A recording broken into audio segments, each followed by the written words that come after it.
We live in an ever-changing world with science and technology making life not only a lot easier but bringing people closer. Thus, shrinking time and space in interactions. These innovations are some of the contributions of space science and technology to humanity. The use of space science and technology is of great benefit in various areas such as aviation, maritime, and land transportation, urbanization, mapping and surveying, human health, disaster management, food security, and sustainable agriculture, environmental monitoring, as well as natural resources management. In the light of this, today's edition of Frontiers will take a look at utilization of space technology in solving many of man's problems. My name is Obiageli Ogoke, and to take you through the world of space and its applications is Dr. Halilu Ahmed Shaba, Director General, National Space Research and Development Agency, NASDA. Glad to have you on Frontiers. Thank you so much for having time for me. This is Frontiers. The program continues in just a moment. Just stay with us. Once again, you're welcome. Thank you so much. Now, you have the National Space Research and Development Agency, NASDA, located in Nigeria's capital territory. What is the agency's core mandate? Well, the core mandate of the National Space Research and Development Agency is to design and build Nigerian satellites, either on Nigerian soils or in collaboration with other international bodies. Apart from that, to also apply space science and technology and bring the benefits to Nigerians, and also to help in economic, socio-economic development, and to educate Nigerians, and also to collaborate with universities so that they will produce experts and also bring most of the benefits to Nigerians, and to create also wealth and employment for Nigerians. June last year, precisely, you said Nigerian Satellite is outdated but functioning by grace. I'm sure something has been done to remedy the situation. Can you let us in? Thank you so much. When we say Nigerian Satellite has expired, it's the lifespan. Normally, when you build satellite, they have lifespan. And the lifespan of Nigerian Sat2 is 7 years. And why I say grace is for people to appreciate the much the satellite, that is the engineering feat. For something that was built to be in air or in orbit for 7 years, is staying more than 7 years. So one will imagine what kind of engineering feat is put in place. So, and apart from that, government is making all efforts to see that it resuscitate the Nigerian space program. One, with communication satellites, also with Earth observation satellites. We are working towards replacing the satellites, even when we know that it's still performing with so much health and vigors. So the government is talking to so many partners. We are talking to partners. We are talking to Nigerians also to bring them into the fold to see what they will do to help in building Nigerian satellite. And apart from that too, we are also developing the critical mass that will use the satellite. So these are the efforts that we are putting in place, and I believe we are on course. The application of space science and technology are increasingly being used by many countries of the world. We take a look at China, Brazil, and some other country coming up as well. How can this application help Nigeria tackle a very worrisome trend, which is insecurity and attacks on a critical national infrastructure? Well, I think since the inception of the National Space Research and Development Agency, we've done so much in this in so many areas. I will give you instances. One, we develop the capacity, and I can tell you that right now, as I'm talking to you, we have a lot of our colleagues who were trained in the application of remote sensing. We also have a lot of our colleagues who were trained in the building of satellite. They even build the Nigeria Sat-X. We also have a lot of collaborations with universities, more than 23 universities. We have trained both lecturers and students in the application because we cannot be everywhere. And the idea is because there are people who demand it. I'll give you an instance. Like when you speak about agriculture, ours is to interpret the data and pass it on to agriculture until they say this is what they want. So they have the mandate to enhance agriculture. We have the mandate to provide information and also to interpret this data. So, and in that area, we've been doing so. Just last month, we had meeting on Spider, and then it's also led to the activation of the charter that is supposed to deal with disaster. Our mandate here is to provide information to National Emergency Management Agency and its wide stakeholders so that they will be able to use the information. To also identify areas that will be flooded so that government, that is the state government, the local government, and the community leaders, we also inform people that there is this information about flood that is going to occur this year. And then they need to take action. There are a lot of actors that we are supposed to interact with. Based on that, we organize a workshop even before the flood, and then during the flood, which was an international workshop because we had international collaborators coming in. We had people from Germany. We also had people from Ghana, Benin, and then Cameroon and other African countries that came around. And we had all the stakeholders from Nigeria, and then we showed them the outlook of what the flood is likely going to be. And that was done in collaboration with NIMET, NEMA, NISA, and Water Resources, and UN SPIDER. I mean, that is the United Nations Office for Space-Based Information and emergency response. So that was an international arena. We did a lot of work in the area of agriculture. Even this Fadama land information system, we provide information about where the Fadamas are. And this is for people who are willing to invest into Fadama, into agriculture, to invest into agriculture.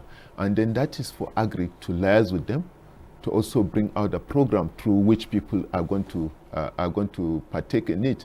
So we have that information and we shared. And in the area of security, all we do is based on insurance and everybody's mandate, because you have to separate between the mandates. The National Space Research and Development Agency is a community of practice. The user community are other communities such as water resources, environment, agriculture, and even the military, the police, and other people who are going to use the data. Ours as community of practice is to garner all the experts, identify the critical knowledge that is needed, develop that critical knowledge, build on that critical knowledge to make information available. And we're an information age. What is done with that information decides the success of the country. And that's why at any given time, we continue to interact with stakeholders. Now, talking about the benefit, because a lot of people ask me, is Nigeria benefiting from space? And I said, well, you are not even aware, because if you are using GSM, you are benefiting from space.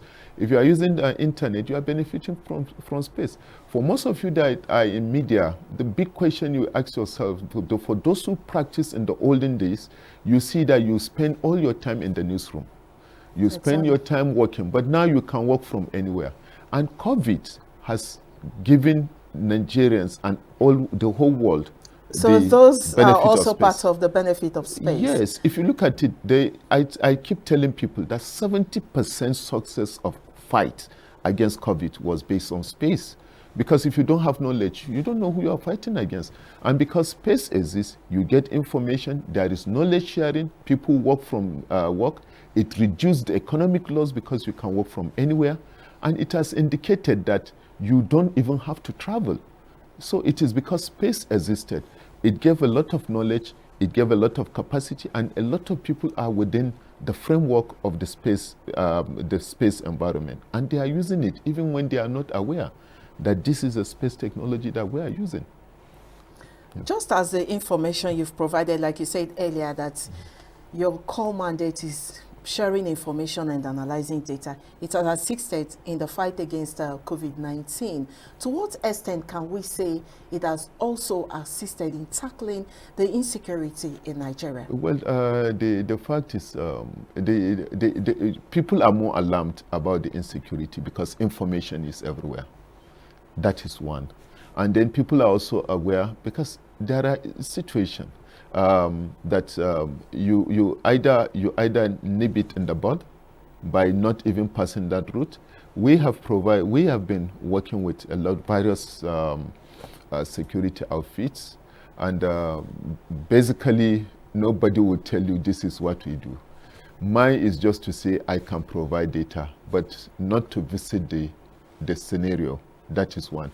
The person that visits the scenario, if he said what he has, the information is restricted, that is it. Now, what I want you to remember is the same information that the security forces are using is the same information that the bandits are looking for. Most of the times, people want this information to be out in the public. And I don't deem it fit because you are sharing the same information with the same bandit. Now, in every war, communication is key. And that is why the whole of space technology started with military, Second World War. When people were preparing for Second World War, that was when they started. Communication also started with that, satellite communication also started with the Second World War on how to provide communication. Once communication is missing, then I think your hope to win the war is definitely very, very obscured. So whatever they do with the information, I think they are in the best position to say, look, this is what we use satellite information you provided for us to do this. But again, when we discovered that a lot of people are asking, and then we also have to do things differently, we are working in a lot of dimensions. Trying to identify the centers, and we are also training the military outfits so that they can use this data accurately. What they do with it, I think maybe one or two of them will be able to tell you that we've done this, we've done the other thing with it. All right.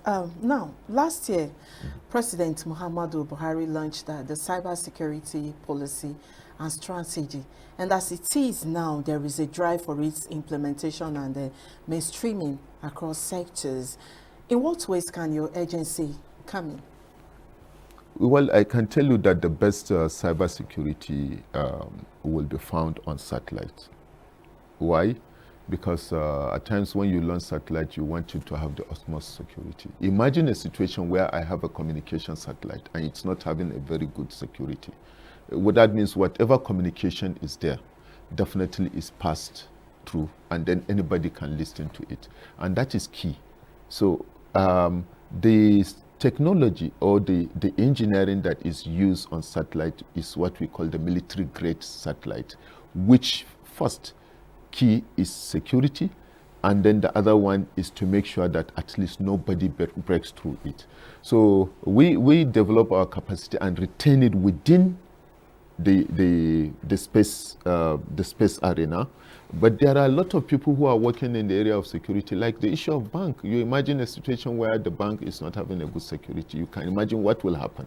So they are working in their own aspect with either private sector, because you can't do it all and you can't deny other people from making money out of it. So our major concern is to deal with the satellite, that is encrypt our own satellite so that nobody pass through it. And then also make sure that firewalls are developed across so many borders. For example, if a bank is using our satellite in data exchange, you must provide that encryption so that it is not through your own passage that their information is leaked. That's why I said the best cybersecurity or whatever you are thinking about is supposed to be found first, the military grade, which is supposed to be on the satellite. That is the backhaul where everything starts from and where everything ends. All right, we'll pause here for a while. I'll get back to you. Thank you. The program continues shortly. Please stay tuned.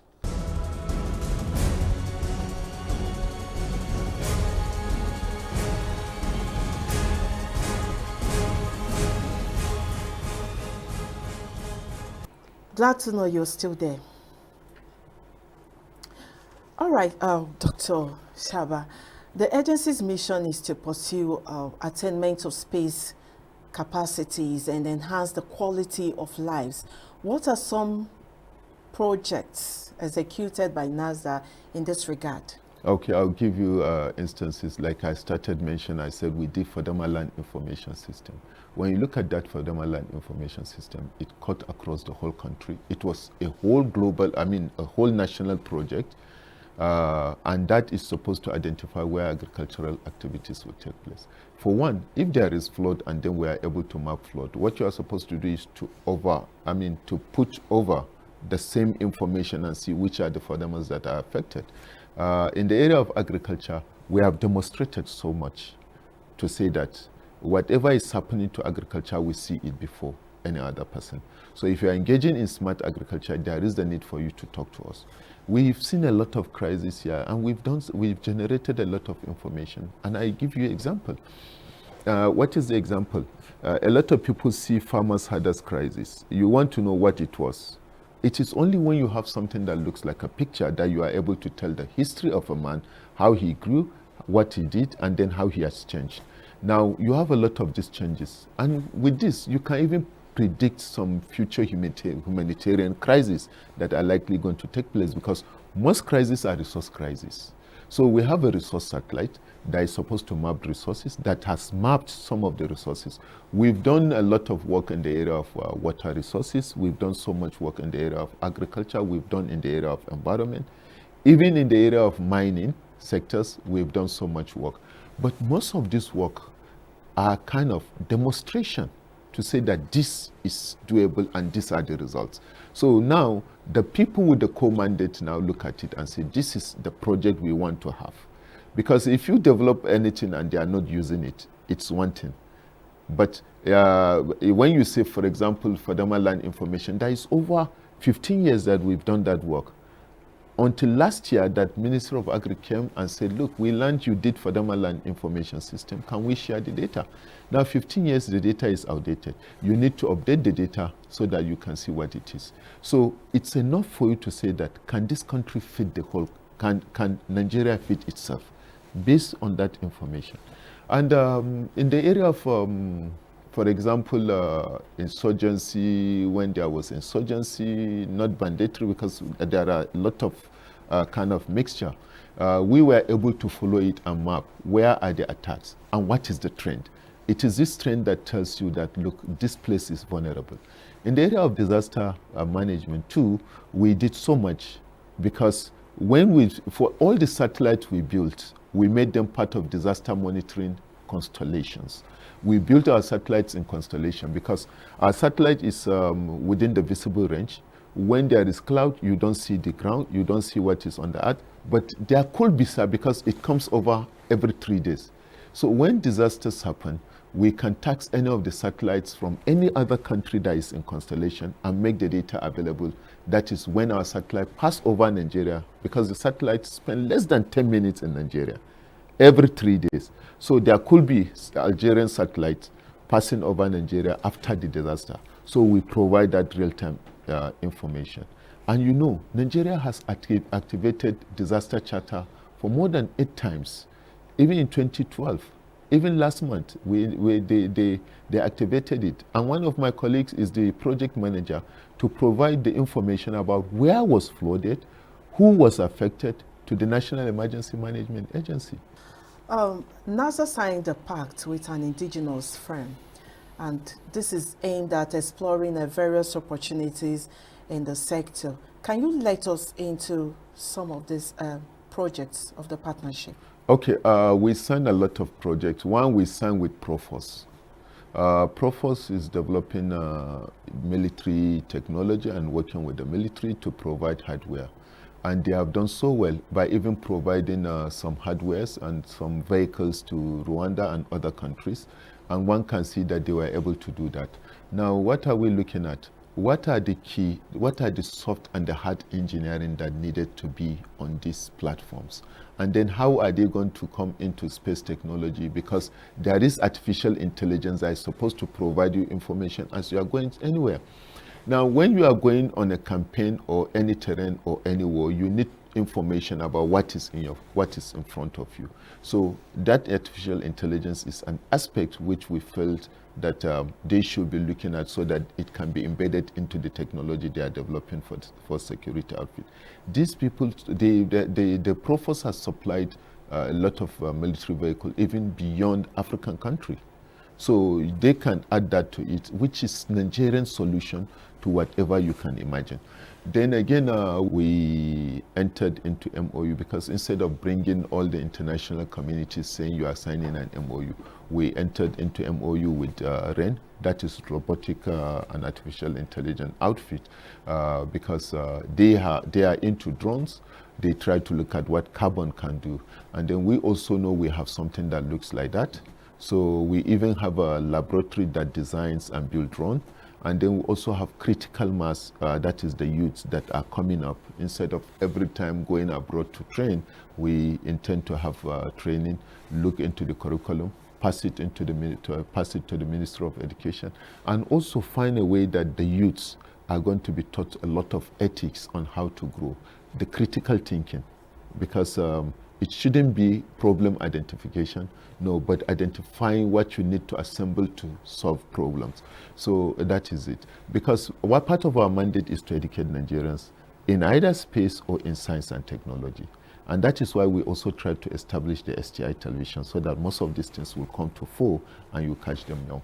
And then also there are areas of space regulation, which is the reason why we entered into a kind of a collaboration with Olisa Obakoba, the son, so that we look at areas of regulation, because the space is growing, and then a lot of satellites, constellations are leading to the crowding of the low Earth orbit.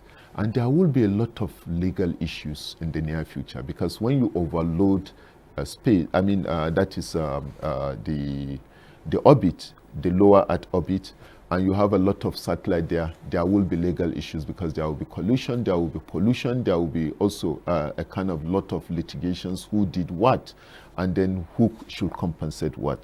So we entered into that because we have a lot of, from day one we knew we need lawyers, a lot of lawyers, and then we have developed that critical mass, and then they have to now work with an outfit, because as you are growing, you are spreading. So we are thinking about what should be the space regulations, and then we have our lawyers trained in space law, and they are working with him so that we have a better regulations for Nigeria. So in the case of NTT, if anybody, even if you build a satellite and launch a satellite and there are legal issues, they see a state, not individuals. So based on that, it is Nigeria as a state. So you must have the backhaul, that is the lawyers that will sit and look and examine the activities in these areas and give that support. And we don't want Nigeria to be left behind. We want Nigeria to grow into that space community. We also want them to benefit from that space, the space economy. So if you have to do that, you must also develop your legal tools. But talking about collaboration, does the agency also have collaboration with other countries of the world to enhance Nigeria's space technology? We have so many collaborations. I can tell you that we have collaborations with NASA. We also have collaboration with SANSA, that is South African Space Agency. We have collaboration with Algeria. In Africa, we have what we call African Leadership Conference. We also have, that is AFREF, which NASA is part of. We also have ARMC, that is African Resource Monitoring Constellation, where we intend to put satellite for Africans to benefit.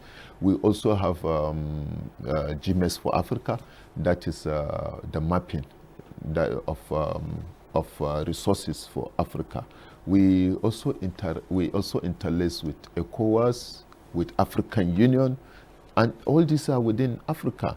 And even now, I think by November 3rd, South Africa is trying to launch its climate change constellation program, where they intend to build satellite, which we are supposed to also be there to also have a kind of meeting with them to see how Nigeria can benefit.